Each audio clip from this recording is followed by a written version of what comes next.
All right, here to talk a little high school sports with the best there is when it comes to writing about Tulsa area high school sports. Barry Lewis is my guest. Garen Emig of the Tulsa World Sports Columnist here to sort of drive the car, but Barry's going to take it in the proper directions. And I think he wants to start, and we should start with pardon the plug, the All World Awards, which are coming up at the end of the month. Tickets are on sale. We've been putting those bulletins on our social media accounts and letting people know, Barry, that folks can start to plan to attend an in-person award ceremony, unlike last year when we had, with the help of our friends at Bill Knight, had to do it virtually. Not only can folks buy tickets, but they know who they're going to hear from as well that night out in Broken Arrow, and that's Oklahoma State basketball coach Mike Boynton, who is on board as keynote speaker, and I know that we are excited to have him as well. Yes, very excited. It's June 29th, a Tuesday, and it'll be reception will start at 5:30, and banquet will start at 6:30. And for more information on it, you can go to allworldawards.com. It'll have everything there that you need to know about the event, and you can buy tickets on there. So go to allworldawards.com. Mike Boynton, as you said, will be our guest speaker, and that's very exciting. And the All World Awards, for those who are not familiar with them, we honor the best of the area athletes and some coaches and fans from this past school year. So it's a very exciting night. We'll have more than 30 awards given out, and it's just a very fun night. And so go to allworldawards.com. Mike is a great choice because he's a terrific public speaker. I've known this about him since he first started at OSU. I look forward to almost any interview session he has with the media. But he's also fitting in the fact that, gosh, Barry, a quarter of his roster is made up of TPS kids, the Boone brothers from Memorial, and now Bryce Thompson from Booker T. Our last three all-world boys basketball players of the year. Yeah, how about that? At OSU with the Boones and Bryce Thompson. The streak looks like it'll end this year since none of the nominees are headed to OSU, at least for now. Maybe later, but so it's. I remember meeting Mike Boynton for the first time right after he was hired.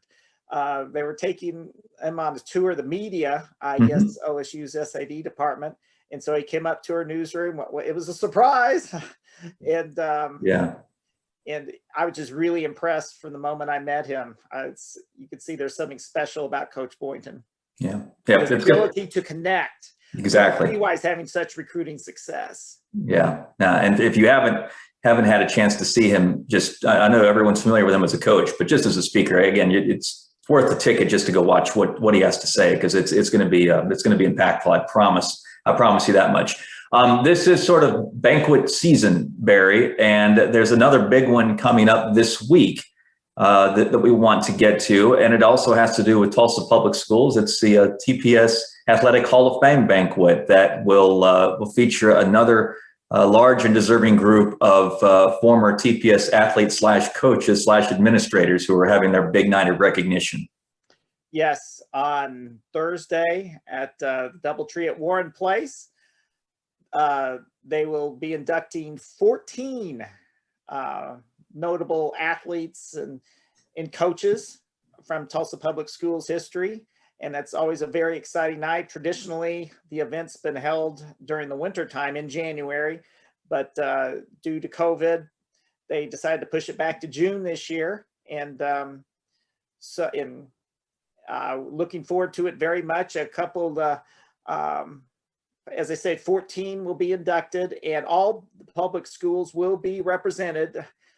And a couple of the bigger names that people might know about are Felix Jones, former Booker T and Dallas Cowboys and University of Arkansas running back, as well as Sean Jackson, former McLean and University of Tulsa standout. It's going to be a big week for Sean Jackson, because 2 days later, on Saturday night, he will be inducted into McLean's Hall of Fame. Wow. McLean is inducting 5 on Saturday night of the class of 2020, which was pushed back to this year because their banquet was canceled last year. So that's going to be a very exciting day for McLean, because not only do they have the Hall of Fame banquet at night, but they've got dedication of their new arena on Saturday starting at 1 p.m. The arena actually opened in November of 2019, but they're dedicating the court, which is going to be in honor of former coaches Mike Boynton and Luther Pegues. Right. And the hospitality lounge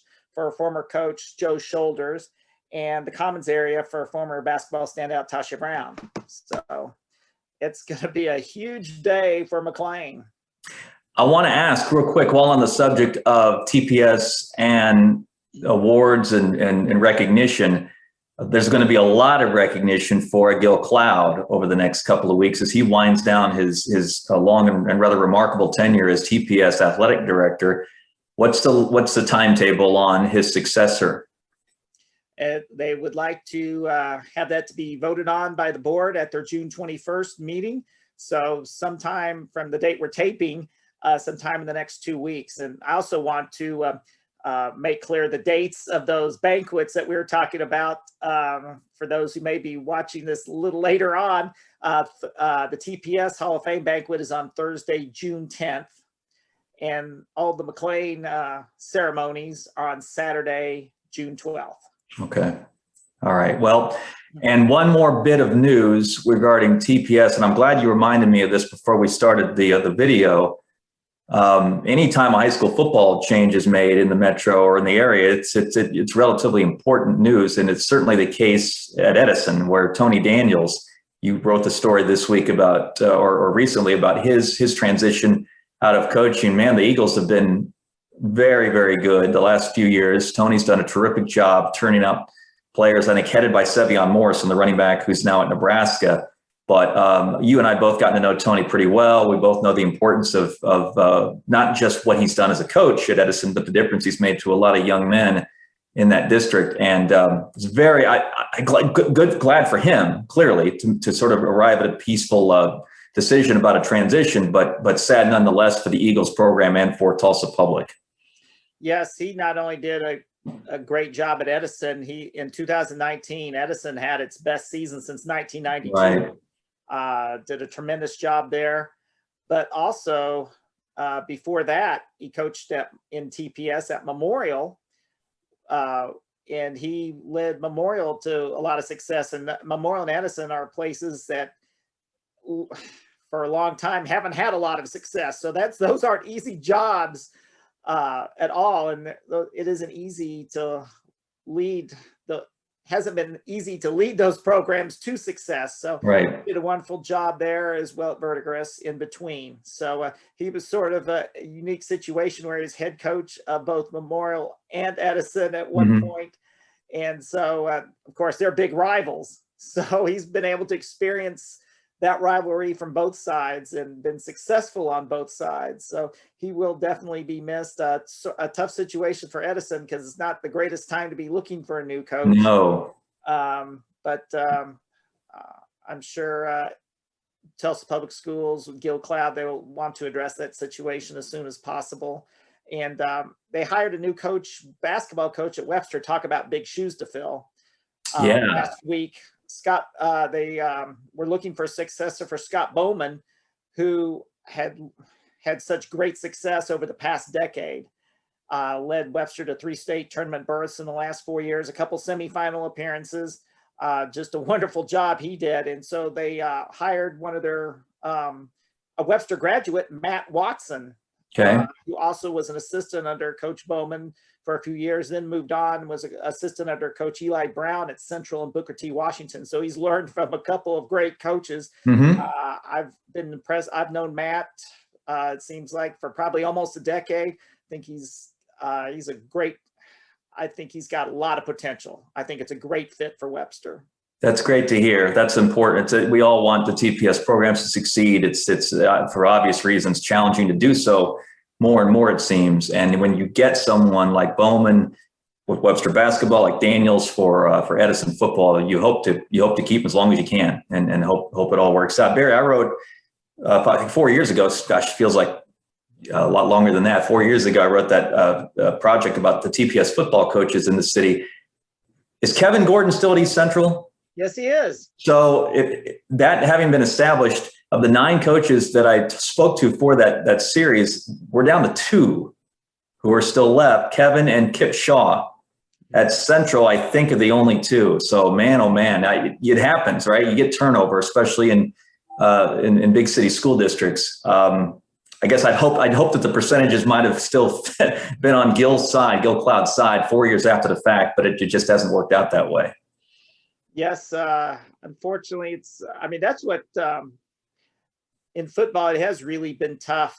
There's been a lot of turnover at the football head coaching positions at all the schools. And the more turnover you have, it seems it makes it harder and harder to achieve success. So it's really tough because TPS hasn't had a whole lot of success on the field in recent years, at least. Booker T. Washington did break through and won a state title in 2017, but just not a whole lot of success stories in TPS football on the field.